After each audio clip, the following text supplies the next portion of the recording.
The incident today began at approximately 3:30 a.m. The Coast Guard sector in Los Angeles received a mayday call that was from a fully engulfed 75-foot commercial diving vessel that was off the coast of Santa Cruz Island. Crews from the U.S. Coast Guard, the Ventura County Fire Department, and the Vessel Assist organization responded. The Coast Guard launched aircraft as well as boats and located a vessel that was fully involved in flames in the Platts Harbor area on the north side of Santa Cruz Island. The crews were actively fighting the fire when the vessel began to sink at approximately 7:20 a.m. this morning. 39 souls were reported to be on board that vessel when it left Santa Barbara. 5 victims were subsequently rescued and during the initial response and have been transported to Ventura Harbor. This particular dive trip that the boat was on was a 3-day trip that began August the 31st. It was scheduled to end tomorrow morning. It was advertised as a Labor Day weekend North Channel Islands dive trip. The boat was scheduled to depart Santa Barbara Harbor at 4 a.m. on Saturday the 31st and return on Monday the 2nd, as I say, in the morning. The dive company chartered the boat and the crew from Truth Aquatics, a Santa Barbara harbor-based operation that has been in existence since 1974. So far, in Santa Barbara, I am the coroner as well as the sheriff. So our coroner's bureau has been involved in this event because 4 victims have been recovered thus far as deceased. They have been transported to our coroner's bureau. We can only identify them at this point as 2 adult males and 2 adult females. Rescue and recovery efforts on the scene have located an additional 4 victims on the ocean floor in close proximity to the vessel, and we have dive teams that are in the water as we speak that are working to attempt a recovery of their remains. But the boat remains unstable, and I'm not sure when we're going to be able to recover those bodies as well as any more that may be within the vessel. The Coroner's Bureau is responsible for identifying the victims, for notifying the next of kin, and for determining the cause and manner of death. We have asked for assistance due to the sizable nature of this incident and have received support from the Los Angeles County Coroner's Office and from the Sacramento County Coroner's Office as well. The 4 victims that we have recovered as of now will need to be identified through DNA, and that may take some time. The condition of the remains that are recovered subsequently will determine the speed at which we are able to identify any of the victims. Our hearts go out to the families of the victims of this terrible tragedy. We understand the tremendous burden that they are under right now as they wait to determine exactly what happened and what condition and situation their loved ones are in. We will be working diligently to try to get them as much information as possible as soon as possible. We've also set up a family assistance center which is designed to provide specialized assistance to family members of victims of this tragedy. I am going to now turn this over to Captain Monica Rochester of the United States Coast Guard, Los Angeles sector, and she will give you a briefing on the rescue effort that was undertaken this morning. Yeah, my name is Sheriff Bill Brown, common spelling.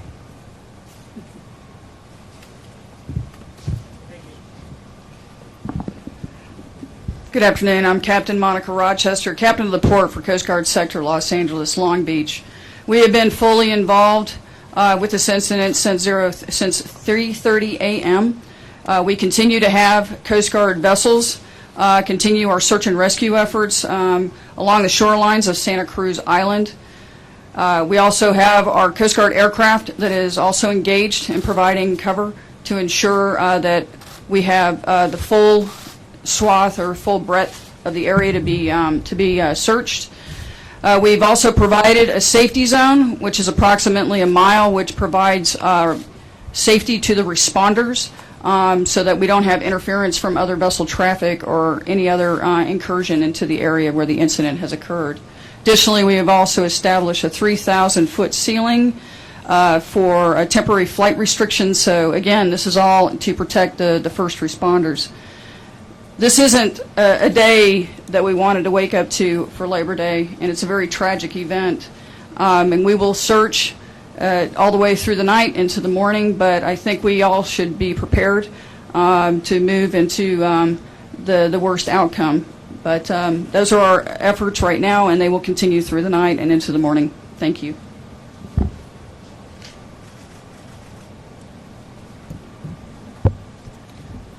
Good afternoon. Mark Hartwig, H-A-R-T-W-I-G. I'm the County Fire Chief and County Fire Warden for the County of Santa Barbara. I want to start by telling you that the hearts of this community are heavy as the families deal with this. For representing those in the water and on the ground and those that are supporting this incident today and into the future, we are saddened with the families and those that are close to the folks affected by this tragedy.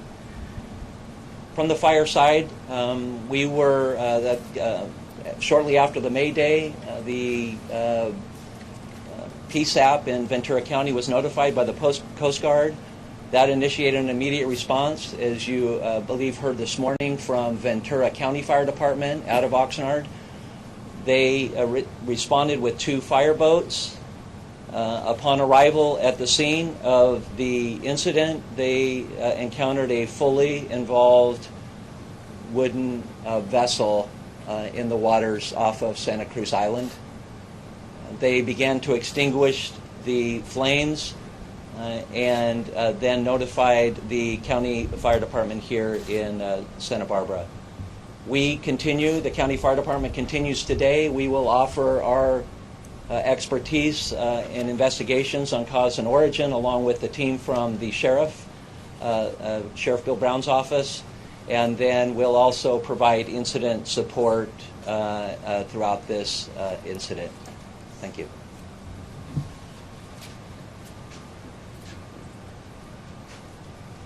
My name is Joyce Dudley, D-U-D-L-E-Y. I am the District Attorney of Santa Barbara County. I represent the people of Santa Barbara County, and on behalf of the people of Santa Barbara County, I want them to understand, and everyone to understand, how much we understand what everyone is suffering from as a result of this. People all over the world, and we appreciate those thoughts, and our primary concern are the victims and their loved ones, and we will continue to address their concerns as quickly as we can. Santa Barbara County shares jurisdiction over these waterways and the area around Santa Cruz Island with the U.S. Attorney. I've been speaking with the U.S. Attorney Nick Hanna since this morning. We will continue to communicate with each other constantly and to address any jurisdictional concerns, monitor the investigation, and help in any way we can. Again, to those who are suffering as a result of this tragedy, you have our support and our love.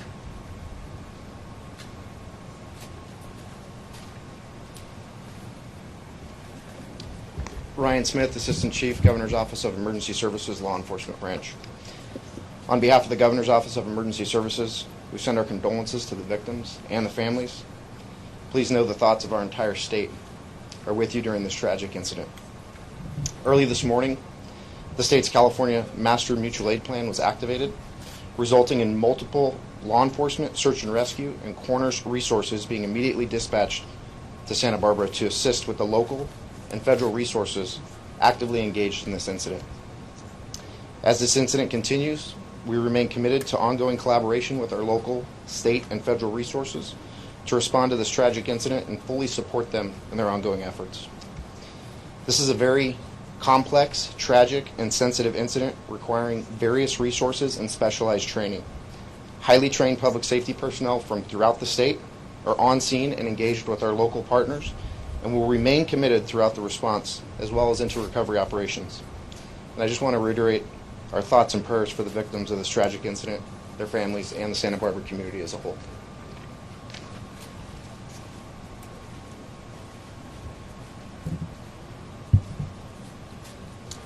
Good afternoon. My name is Suzanne Grimacy. I work with the County of Santa Barbara, the Department of Behavioral Wellness. Today is Labor Day. I know people probably had many plans ranging from working or spending time with family and friends. I'm sure nobody planned to have their day spent the way it is now and waking up to the news that we received. We have a family assistance center that is set up at Warren Hall at Earl Warren Showground. The Family Assistance Center will be open through 9 p.m. tonight, open again at 9 a.m. tomorrow. We plan to stay open through Thursday, but really to stay open as long as is needed. The Assistance Center is a place where family, friends, loved ones, community, a place where people can come to get information, to get support, to get mental health counseling, and to get resources. The center is staffed by the county's Department of Behavioral Wellness for mental health counseling. We have clergy, chaplain, Red Cross, Hospice of Santa Barbara, Sheriff's Department, Fire, and others working together as a team.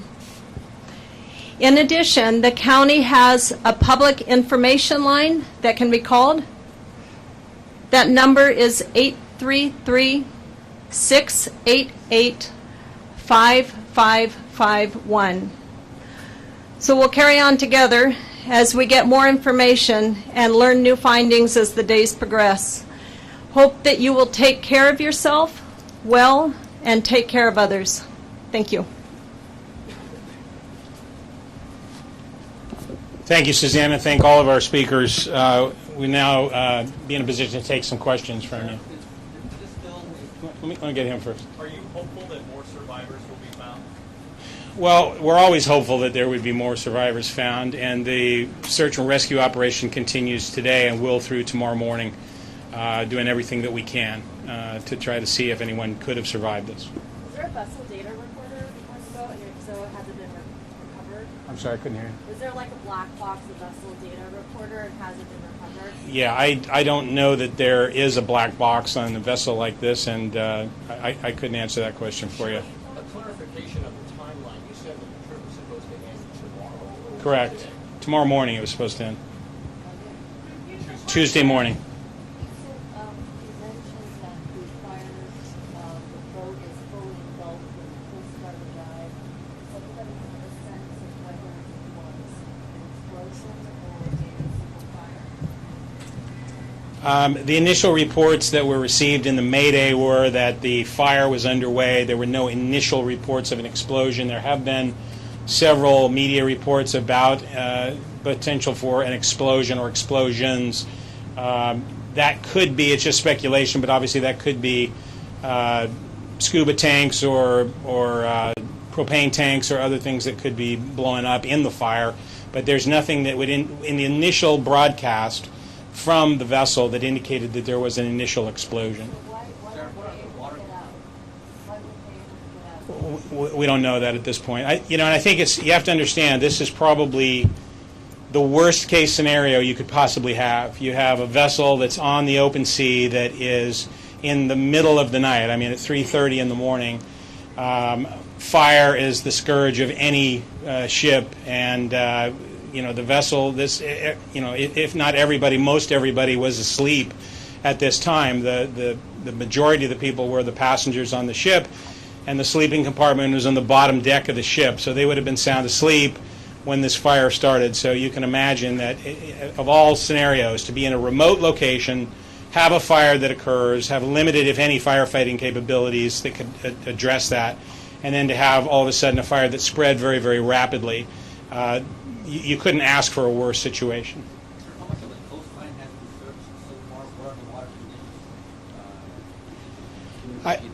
Yeah, could you repeat that question? How much of the coastline has been searched so far? Where the water is? Yeah, I know that I can't tell you exactly how much has been searched, and I don't know if Captain Rochester can address that, but certainly the island itself, the coastline has been checked.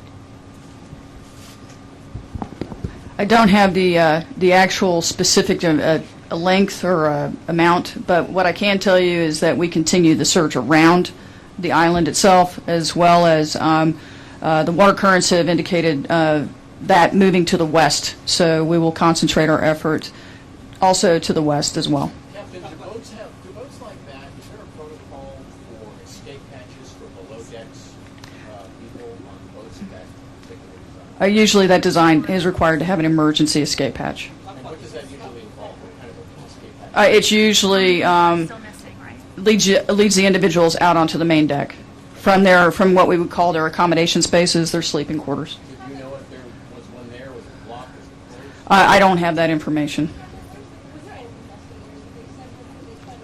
I'm sorry, could you repeat your question? Have the crew spoken to investigators? Have they said anything in the rescue efforts themselves? The crew that was interviewed today by Santa Barbara sheriffs, as well as some Coast Guard investigators, but I don't have the knowledge of what was discussed. Okay, let's clarify that. It was a total of 39 people on board, 6 of which were crew, and 33 were passengers. Can you tell us about those 33 passengers, where they're from? Whoa, whoa, whoa. One question at a time, please. Can you tell us about those 33 passengers? So it's a total of 39 people on board. Of that are 6 crew members and 33 passengers. That is unaccounted for. That is correct. Yes, there were. I can't speak to that. The investigation is ongoing. How many are still missing? When the call came in, the Mayday call came in, can you kind of take that place and, like, how they express, like, how quickly the fire spread? I mean, we're trying to get that understanding because of the fact that we able to get off and not sleeping, so. So the Coast Guard Communications Center explained to me that when the call came in, the vessel was already totally engulfed in flames. That's exactly how it was relayed to us. And you don't know anything about the crew members and what they said as far as, like, if they were woken up by it? No, I don't have any of that information. Captain, can you talk about the instability of the boat right now? Excuse me, say that again? The instability of the boat right now? So the boat has sank, and now it's inverted, and it's on the seabed. It's on the floor in approximately 62 feet of water.